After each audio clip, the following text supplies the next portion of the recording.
Okay, getting ready for round three. Went to go charge my car, which is nice because I need to drive to the airport to pick up Mel later today. Um, I took a look at the game and I was totally winning after exchange winning the queen in exchange for a rook and a piece. But it turns out that the endgame was actually hard to play, and I was not doing the best job of playing it. I was playing a little bit too passively, and at a certain point it was equal, and then my opponent blundered and I won. But that's interesting. I wonder how precise they would have had to have been in order for that to work out for them. I don't know. Anyways, I'm going into round three. Unclear if it'll be black or white. Probably white, but I'm sure you're seeing it on the screen right now.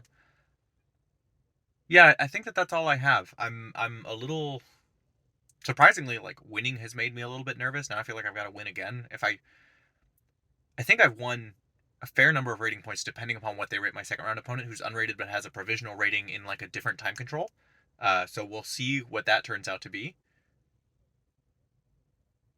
But I think I have the potential to win like a lot of rating points if I can get another win today. So we'll see how that goes. Even a draw, I think, actually gains me a lot of rating points as long as I'm not playing somebody too much lower rated. And the top two seeds are both rated 1300 or so. So we'll see.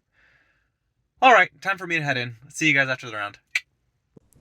Alrighty then, folks. First of all, you're probably wondering why I'm wearing a suit. Well, I just got back from a wedding, and I realized that I have to put up a video tomorrow, and I haven't recorded anything. So we're going to be going over the next game from the BAC cash day. And I've got the round and the score wrong. Well, I'll fix that later. So in the third round, I got to play Joshua Garrow, who I've played before, and I'll put again the little information card thing up there for you to be able to click on to see what that previous game was like. In that previous game, Josh also got to be able to play white. So we still get to see a white here from Josh. He actually asked before the game. He was like, oh, last time I played white, we played each other, I played white. Do you want to switch? Like we both played one white, one black. It's round three. And I said, no, it's fine. Last time we had that like really long draw. You should go check out that game if you haven't already. It was pretty instructive. But anyways, Josh is a d4 player. And against d4, I play knight e6. And he plays bishop f4. So he plays the London. And I play e6 because I want to be able to play, in the event of c4, I want to be able to play bishop here, forcing the knight, and then you can make that trade and ruin the pawn structure. It's the Nimzo Indian. However, against the London, it doesn't do quite as well. But the London is a little bit less enterprising, so you don't really get punished for the fact that it doesn't do as well. It ends up kind of like being okay either way. Nonetheless, he plays e3, sort of cementing his bishop outside the pawn chain. Now he can sort of build this sort of triangle formation, and his bishop is in a useful place, and the light square bishop is going to be able to sort of move at will in this new paradigm. And so normally I play something like c5 here, or potentially you can also play d5. There are several different options. d5 is probably the most direct. But what I did play was b6, and this is a new formation that I had spent a little bit of time paying attention to, but not a ton. I still haven't figured out what exactly to play as black in these queen's pawn openings. I probably need to spend a little bit of time figuring out what to play. I've tried playing the Dutch a little bit, but I just can't. The Dutch is weird, and I don't know it well enough yet. It's not a straightforward opening. Anyways, I play b6. Josh plays knight f3, and I play bishop b7, getting my bishop fianchettoed along this nice diagonal. Knight bd2, and now I play c5. This is not the worst time to be playing c5, but it's fine. c3, takes and takes. Now, in this position, I thought about maybe I want to get my knight out here. Maybe I could play d5, but then my bishop's in a weird spot. Do I want to play d5 and then play here? Where do I want to move my bishop? It wasn't entirely clear to me, so I figured that trading, if this file becomes open, then I can sort of wheel my knight around to the center of the board and be able to get my rook involved, and that all seemed attractive to me. But when you took with the e-pawn, now we have an open c-file versus an open e-file. And in order for this to not go poorly for me, a thing that I need to do is play d5 and just accept the fact that my bishop's going to be shot out of the game. And that'll be okay, actually. For example, if I play here, he plays something. I go here. We see takes. This is wrong because of queen a4 check, but in general, the thought of, okay, we've sort of made stuff, if that doesn't get played like we see here or something, then I'm able to put my rook on an open file and things are going to be okay for us. However, I didn't play d5. Instead, I played takes, and I played bishop e7, which is probably not exactly the right plan, but I figured it's time to get castled sooner rather than later. I recognize that my opponent had some pretty good development. My development was okay, but not great. This is not the greatest square for the bishop, but in the present position, my only choices are push this pawn and get the bishop here, which would have been better, I now see in retrospect, or to put my bishop on on e7 and potentially hope to get along, for example, this diagonal or this diagonal. Anyways, my opponent responds with bishop d3, sort of lining up against this pawn. I castle, he castles, and I play knight c6 because I can't figure out what else to do. Again, I was so loath to play d5 and to play d6, honestly, which might have been okay. Like, for example, if I play d6 here, does that turn out okay? Yeah, it turns out fine. It's plus 0.7. Playing knight c6 is plus 1. It's apparently plus 0.9. Okay, so slightly worse. But it would have been better, even if I play something like d5. Apparently this is also plus 1. But playing d5 at some point and just accepting the fact that the bishop isn't going to be great is probably something that needed to be done. Nonetheless, I play knight c6, and I'm going to regret not having played either of these moves relatively soon. My opponent plays queen c2, and this causes several different problems for me. The first problem is just that this pawn is attacked, so if this knight ever moves, then this pawn is going to be taken. And my opponent has an easy way to sort of deflect that by moving their knight to e4. I didn't see this, though, and I played rook e8, and rook e8 turns out to be a mistake. I mean, the computer doesn't hate it yet because there are ways to play this and have it be fine. But this ends up being problematic for me later. So Josh responds immediately by playing knight e4, and he wants to basically induce this knight to go somewhere else and then be able to take this h-pawn, which makes sense. That's a pretty normal plan. He's got this nice battery here. I've got weird development going on, especially with this knight being in a bunch of interesting places. So I play knight takes e4.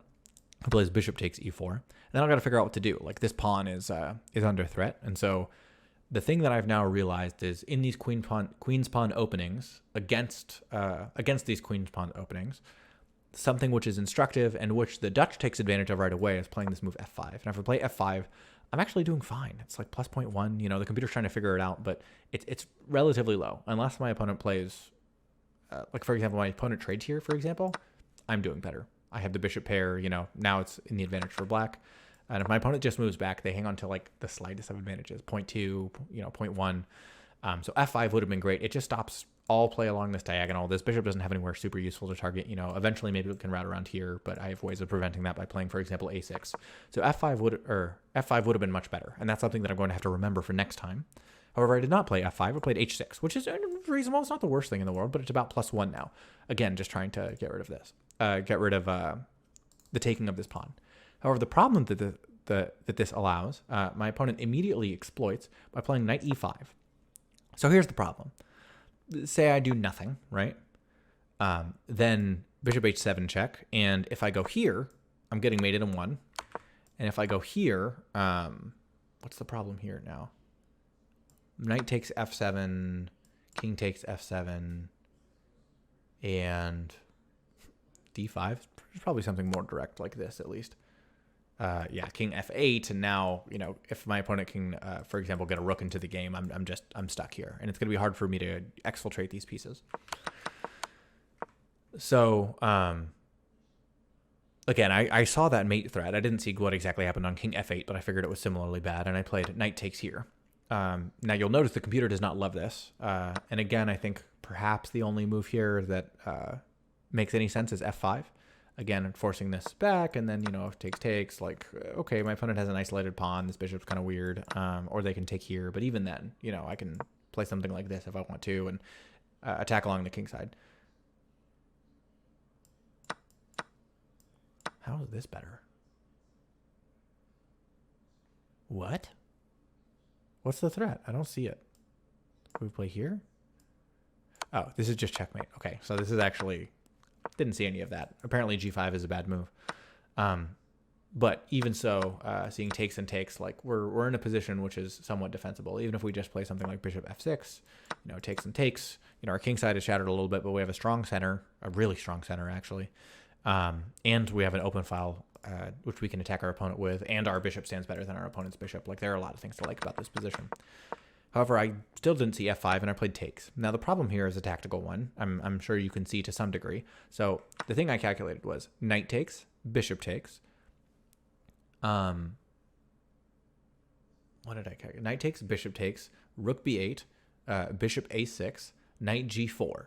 And I thought that was going to be fine. So takes, rook here, move, and then the knight comes either to here or to here. Doesn't really matter. The only thing that I didn't see is that this bishop is going to be able to take the rook at the end of that line. So I played takes. My opponent plays takes. And things are still okay here for them. Or sorry, they didn't play takes there. Takes and takes. Now, if I play knight g6 right here, my opponent can take. I can take here, and then he has to like retreat his bishop, and then, you know, I've got some activity. You know, it's +2 or whatever, but fine. So again, if I go here, takes, also play queen takes a8. Okay, I mean, this also seems fine. Yeah, either one is about +2. It would have been fine. However, I played rook b8, which makes things marginally worse. Bishop a6. And then, yeah, I played knight g4, which is apparently the best move in this position. But bishop takes, queen takes. And the one thing I liked, having gotten halfway through this position and realized that this was a mistake, is that my opponent has one move to maintain the advantage. One move that sort of keeps the game equal, and otherwise I'm winning. So like, for example, if my opponent plays like here, for example, then I just get to play this mate, right? So that was the trick that I was hoping my opponent wouldn't see. Of course, my opponent immediately sees it. And at this point, I'm too worried. Like, I'm down the exchange, you know, it's plus 1.9 or so. Like, there's plenty for me to play for in this position. It's opposite colored bishops. I have a knight for a rook. Like, no big deal. But I immediately was like, I want to play here, takes, you know, have my knight around, then I can hop into this square, I can start to do some stuff, like, it'll be fine. So I play e5, and my opponent responds very accurately and plays queen a4, queen e4, attacking the knight and attacking the pawn. So the knight has to come back, and the queen gets to take the pawn, and then I've got to figure out what to do. I don't really want a queen trade because now I'm down even more material. It's plus 3.5, and so I play here. It attacks the queen, the queen has to move somewhere, you know, perhaps I've generated something here. Now, what's nice actually in this position is that the queen can't go here, the queen can't go here, the queen can't go here, can't go here, can't go here, can't go here, and can't go here. So like, the queen can either go there or there. And I think if the queen goes to okay, apparently if the queen goes to b5, it's about the same, but my opponent played queen f5 correctly. And it took me a long time to get to this point in the game, and I was already fairly demoralized from the fact that I had lost the exchange and then lost another pawn, and I continued to unravel, which is very unprofessional of me, but that's just how it happened to turn out that day. And I played g6 thinking, okay, and I've taken one more square away from her queen, please move back over here, and then like, things will be fine. However, what you will notice, and what my opponent immediately noticed, is that this drops the knight. So from this point on, I continued to fight. I mean, I play until mate every time, but the game is not particularly instructive at this point. So h5, bishop c4, rook e6, trying to kick the queen, bishop takes, d takes. And so now what I've got to try and do is find some way to get this pawn up so that potentially I can take this pawn and do some stuff with my queen, and maybe I've got a shot. So my opponent plays rook fe1. I play bishop f8 to try and get around here. Again, right now I can't push this pawn because the queen will take. So if I can get my bishop somewhere that attacks this queen and then get it on this diagonal, then I can finally make that pawn move. So rook fe1, bishop f8, rook e2, just doubling up along the open file, bishop g7, kicking the queen, queen f4, still holding onto this square, which was very annoying. So queen d7, so that hopefully I can play here and then I can push there. Rook a e1, and I played bishop f6, getting ready to push here. And my opponent made what I thought was an incredibly practical move, right? He's up 2 rooks for a bishop, and I was like, okay, well, I don't need to be up that much material. What I need to do is weaken the safety of this king, and I'm going to be able to mate him. So he plays rook takes e6, which is, in fact, what I was worried about. There's nothing better to play than f takes e6, and he played rook takes e6 again. So now my bishop is attacked, and this pawn is also going to be attacked. At this point, it was a little bit difficult to figure out what to do, but I figured my best shot was bishop g5. My opponent played rook takes g6, and then, you know, everything gets mated in fairly short order. King h7, queen f7 check, king h8, and queen g7 checkmate. So that was how the game turned out. Again, started fine. I missed a couple of key ideas. In particular, I need to play f5 when I'm playing against these queen's pawn openings. But, you know, hard to be too upset with how the game went. If we go back to the game review and take a look, we can see my opponent played 95.4. So my opponent actually played a very smooth game, including one great move, which was this sorry, I've got to take you back over here, which was this g3 move, stopping checkmate. That's the only move that works in that position. It's a relatively easy one to find, but still, good on them. I suppose, in theory, you could have played something like this, which would have been fine. Anything else, though, like, for example, even if you play here, it's still bad. This is advantageous for white, obviously. You know, I'm able to gobble up a bunch of material. My king is safe. Your king is not safe. Like, this is obviously better. Anyways, if we go back to the game review score, we can see that I played 78.1. So this is not my worst game, but it's not my best game either, and I need to play a little bit more accurately. Again, there are some moves, like when I think of problems, I need to spend a little bit more time considering whether or not there are moves which solve the problem irrevocably. And against Queen's Pawn openings, I still just haven't found an opening that, like, my natural intuition is to consider those moves which are going to end up working out for me. But that's okay. That's all right. I mean, this is not the worst thing in the world. Anyways, let's see how I was feeling after the game. Alright, so round 3 is over, and I was playing black against Joshua Garrow. I'll try and link it if I can. I've played black against Josh before, and we were talking before the round, and it was like, I think we're going to get paired. It turns out we were the only people that were 2 out of 2 for after the first 2 rounds, so that was pretty interesting. So he was like, oh, do you want to ask the tournament director if we can switch colors? You got to... you played black last time, and I was like, no, it's fine. It means I get to play white in the last round. And so he played his London, and I tried to play a G6 Bishop G7 line, or sorry, B6 Bishop B7 line that I'd heard from like Levi Rosman, but I didn't really understand the position that well. And it turns out I was playing it okay. And then I sort of like failed to some tactical chops. It turns out white gets like a reasonable attack, and you have to play F5 at the right moment. And I certainly considered it, but I couldn't quite pull the trigger. I was like, I'm gonna have a backwards E6 pawn forever. Like, I don't really know what to do in that position. But it turns out it would have been fine. So I should have gone with what I thought was appropriate there, as opposed to sort of chickening out. Nonetheless, it ended up in a like worse position, and then I ended up hanging a knight. It was already like +4 or 5, and then I hung a knight, and then it was +8. So things did not go particularly well from there. And then Josh, sweet guy, after the game was telling me all the things I did wrong, most of which were correct, some of which are incorrect. He's like, you have to play d5. It's interesting, actually. The computer doesn't mind that I didn't play d5 that much, which is pretty interesting.